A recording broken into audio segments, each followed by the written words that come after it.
Right now, across Africa, millions live in conflict zones born not from ancient hatred, but from lines drawn by foreign hands. Wars in Sudan, Congo, Ethiopia, Mali, different names, different faces, but every one of them shares a single terrible origin. These borders were never drawn for Africans. They were drawn for empire, and the wounds have never healed. What if one single meeting in Europe, lasting just 3 months, permanently shattered an entire continent? Before Europe arrived, Africa was not empty. It was alive, home to some of the most sophisticated civilizations on Earth. The Ashanti Empire commanded vast trade networks. The Zulu unified warrior kingdoms. The Songhai ruled cities of science and faith. Borders existed, but they followed rivers, mountains, and the natural rhythms of people. They reflected culture, language, and kinship. Africa's nations traded gold, salt, ivory, and knowledge across thousands of miles, long before a single European ship appeared on the horizon. These kingdoms knew their land. Their borders were living agreements, flexible, negotiated, honored across generations. This was Africa before the storm, complex, powerful, and entirely its own. Then, in 1884, everything changed. November 1884, Berlin, Germany. 14 European nations gathered to negotiate the fate of an entire continent, without a single African in the room. Chancellor Bismarck chaired the meeting. His goal: prevent war between European powers. Africa was simply the prize to be divided. With rulers and ink pens, they carved up 30 million square kilometers of Africa. Territory they had never seen, people they had never met. Britain claimed the east and south. France swept across the west and north. Belgium seized the Congo. Portugal, Germany, Italy all took their share. In just 3 months, they finalized the General Act of Berlin, 80 clauses that re-engineered Africa from the outside.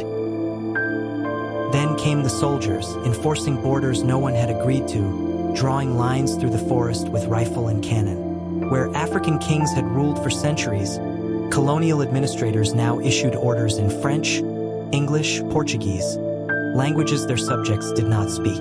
African voices were not consulted. African history was not considered. Their objections were not recorded, or simply ignored.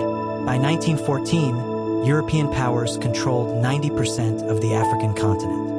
The scramble for Africa was complete. Those who resisted were crushed. Those who negotiated were deceived. A continent of warriors and kings was forced into submission.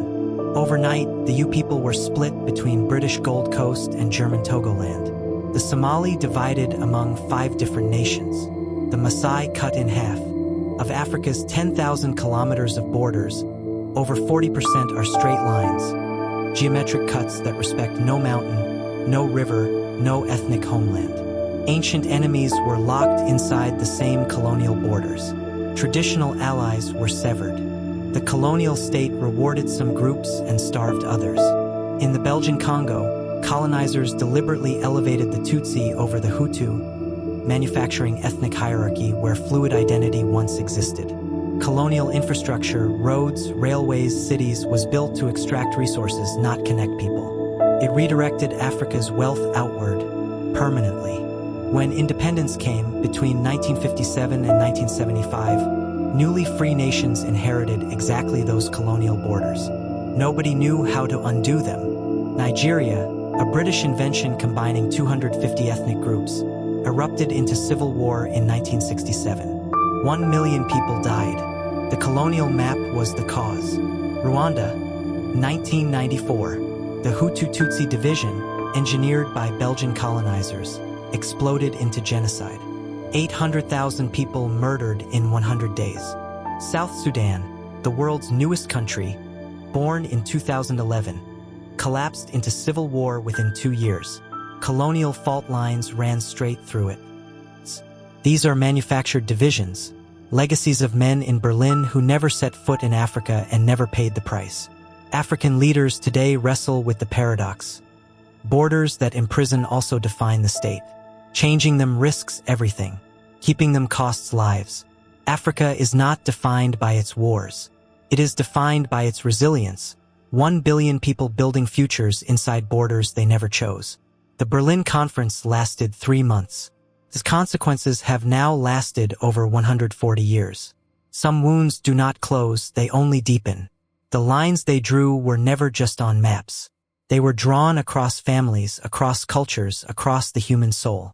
Some of those lines still bleed.